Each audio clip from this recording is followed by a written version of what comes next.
Hello students, आज हम हिंदी व्याकरण के विषय में पढ़ेंगे। सबसे पहले हमें व्याकरण में यह पता होना चाहिए कि व्याकरण आखिर क्या है।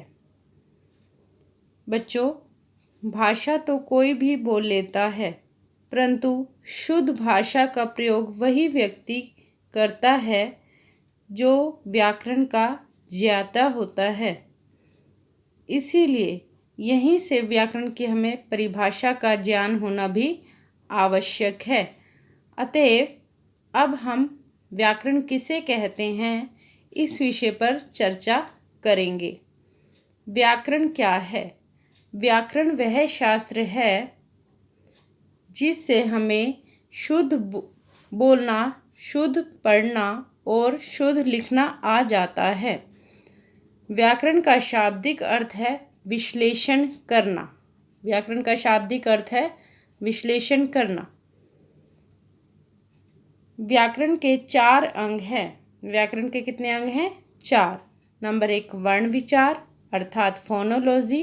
नंबर 2 शब्द विचार अर्थात मॉर्फोलॉजी। नंबर 3 पद विचार अर्थात प्लेस ऑफ वर्ड। नेक्स्ट है हमारा वाक्य विचार अर्थात सेंटेंस। नंबर 1 वर्ण विचार। इस शीर्षक के अंतर्गत वर्णों की बनावट, वर्णों के उच्चारण, प्रयोग तथा वर्णों को आपस में जोड़ने का ज्ञान दिया जाता है।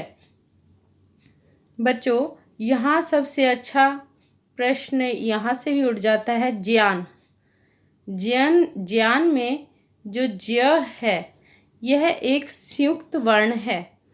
इन संयुक्त वर्णों के विषय में हम बाद में भी चर्चा करेंगे, परंतु जो ज्ञ का है, जो ज्ञ संयुक्त वर्ण है, इसके विषय में हम थोड़ा सा यहाँ पर भी बता देती हूँ मैं आपको। ज्ञ कौन कौन से वर्णों से मिलकर बना है? ज्ञ जकार प्लस य से मिलकर बना है। ठीक है, ज्ञ जो कि एक संयुक्त वर्ण है वो किससे मिलकर बना है? जकार अया प्लस अ स्वर इसमें मिला है, तब जाकर ज्ञ संयुक्त वर्ण की उत्पत्ति हुई है। नंबर 2 मॉर्फोलॉजी अर्थात शब्द विचार। इस शीर्षक के अंतर्गत शब्द रचना, शब्द के भेद, शब्द संपदा तथा उनके विभिन्न प्रयोगों के बारे में बताया जाता है। नंबर 3 है आपका पद विचार। वाक्य में प्रयुक्त शब्द पद कहलाते हैं, अतएव इस शीर्षक के अंतर्गत पद रचना, पद भेद रूपांतर, पद परिचय तथा उनके प्रयोगों का वर्णन मिलता है। नेक्स्ट है हमारा वाक्य विचार अर्थात सेंटेंस। इस शीर्षक के अंतर्गत वाक्य रचना, वाक्य के विभिन्न अंग, पदबंध शुद्धता तथा विराम चिन्ह आदि का वर्णन किया जाता है। अब हम पढ़ते हैं वर्ण विचार में एक टॉपिक आता है स्पर्श व्यंजनों का उच्चारण स्थान। किसका उच्चारण स्थान? स्पर्श व्यंजनों का उच्चारण स्थान। स्पर्श व्यंजन बच्चों हमारे कितने होते हैं? 25। इसको हम इस ट्रिक से भी कर सकते हैं। मैंने ये ट्रिक लिखी हुई है आपके सामने। कुचू, टू, तुपू। इसके नीचे हम लिखेंगे KTM 2। बच्चों, हम किसी से ATM मांगते हैं ना, उसकी जगह लिखेंगे KTM 2।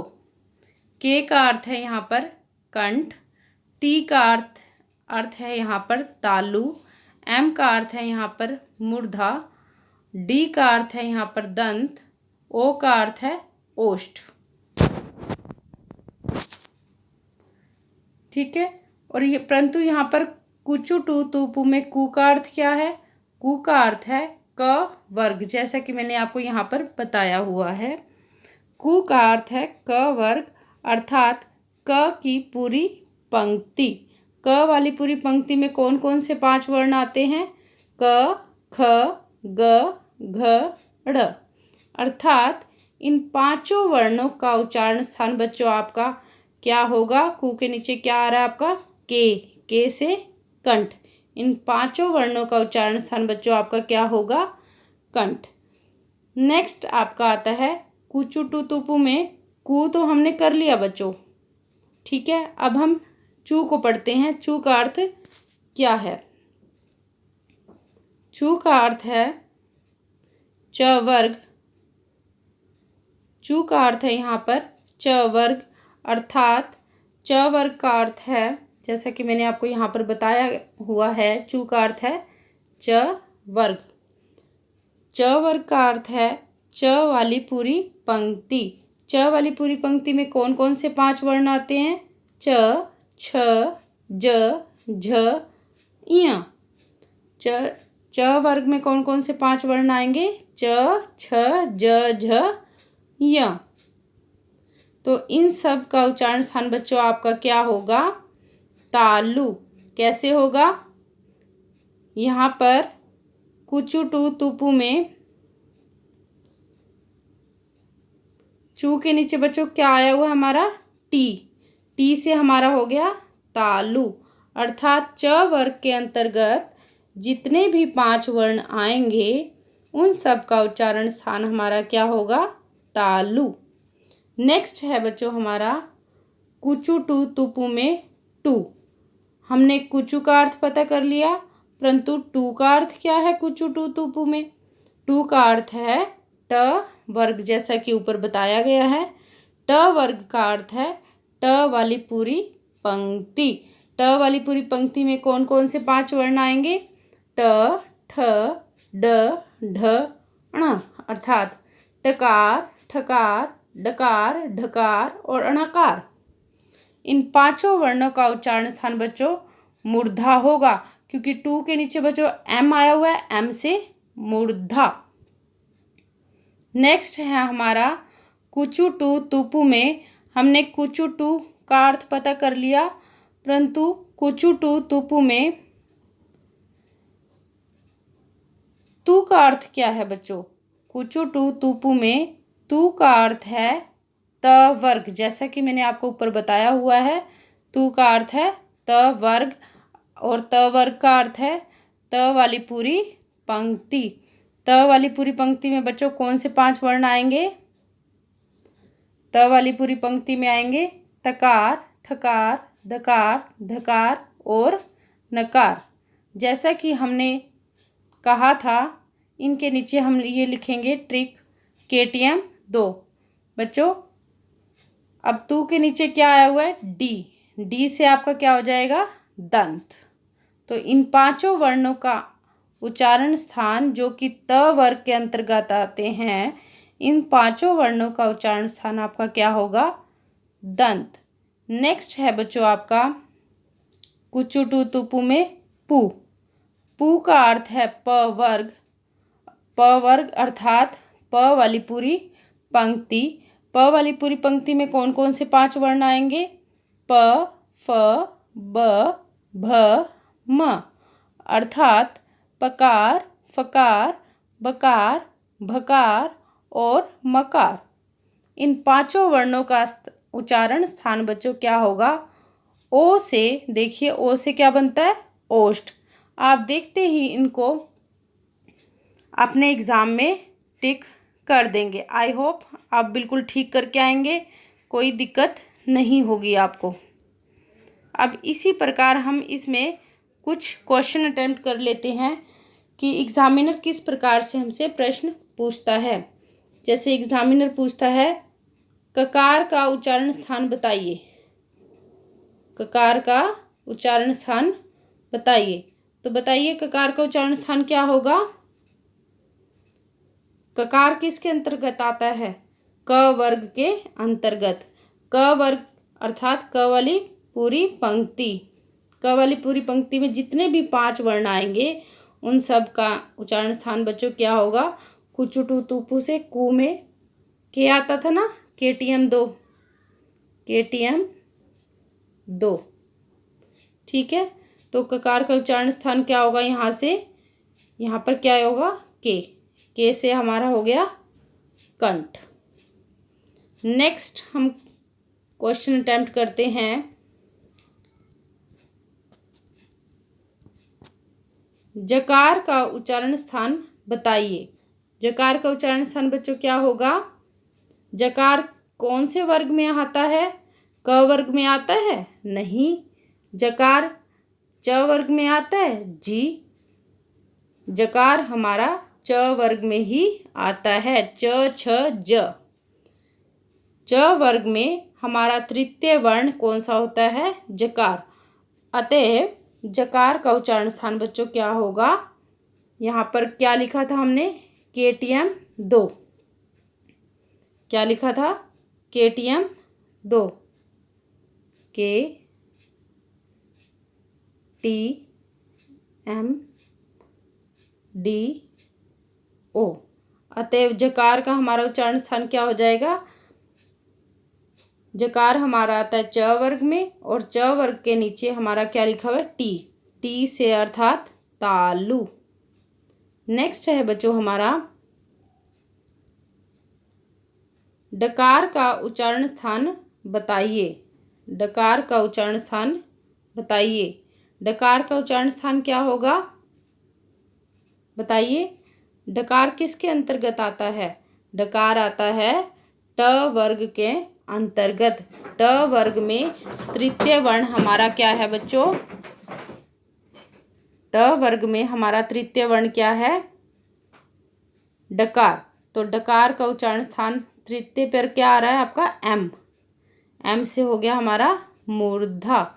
तो डकार का उच्चारण स्थान बच्चों क्या होगा? मूर्धा। नेक्स्ट है हमारा दकार का उच्चारण स्थान बताइए। दकार का उच्चारण स्थान बताइए। दकार का उच्चारण स्थान क्या होगा? दकार हमारा कौन से वर्ग के अंतर्गत आता है? दकार हमारा आता है त वर्ग के अंतर्गत, अर्थात त थ द ध न। इसमें आ गया। त वर्ग का तृतीय वर्ण हमारा दकार होता है। तो दकार तृतीय वर्ण में आता है, तो त वर्ग के अंतर्गत आता है। त वर्ग के अंतर्गत नीचे 4th नंबर पर हमारा आ रहा है डी से मतलब दंत। डी से मतलब दंत। इसी प्रकार मकार का उच्चारण स्थान अगर पूछा जाता है तो आप क्या आंसर देंगे? मकार का उच्चारण स्थान बताइए। मकार कौन से वर्ग के अंतर्गत आता है? मकार आता है प वर्ग के अंतर्गत। और प वर्ग में कौन सा वर्ण आता है? मकार कौन से नंबर पर आता है? अंतिम वर्ण, अर्थात पंचम वर्ण। प वर्ग का पंचम वर्ण हमारा मकार कहलाता है। और मकार का उच्चारण स्थान क्या होगा? KTM 2 से देखिए 5वें नंबर पर हमारा 5वां वर्ग प वर्ग है, उसके अंतर्गत हमारा मकार आ रहा है, तो हम 5वें नंबर पर ही जाएंगे, यानी कि ओ से हमारा ओष्ठ। तो मकार का उच्चारण स्थान बच्चों क्या हो गया हमारा? ओष्ठ। इस प्रकार बच्चों यहाँ से हमें यह भी पता लगता है कि कुचु टू तुपु से कि हमारे 25 स्पर्श व्यंजन हैं। जैसे कुचु टू तुपु में 5 वर्ण क वर्ग के, 5 वर्ण च वर्ग के, 5 वर्ण ट वर्ग के, और 5 वर्ण हमारे त वर्ग के, और 5 ही वर्ण हमारे प वर्ग के। टोटल हमारे इस प्रकार 25 स्पर्श व्यंजन हो गए। क से लेकर म तक हमारे 25 स्पर्श व्यंजन हैं। तो ये क्वेश्चन भी एग्जामिनर पूछ लेता है, क से म तक हमारे कितने स्पर्श व्यंजन हैं? 25 स्पर्श व्यंजन हैं। या फिर ये पूछ लेगा कि इनमें से यह ऑप्शन बताइए कि स्पर्श व्यंजन कौन से हैं। क से म तक नेक्स्ट ऑप्शन होगा ऊष्म व्यंजन, नेक्स्ट ऑप्शन होगा आपके पास अंतस्थ व्यंजन, नेक्स्ट ऑप्शन होगा अनुनासिक। तो आप स्पर्श व्यंजन के लिए कौन से 25 व्यंजन लेंगे? क से म तक हमारे 25 स्पर्श व्यंजन हैं।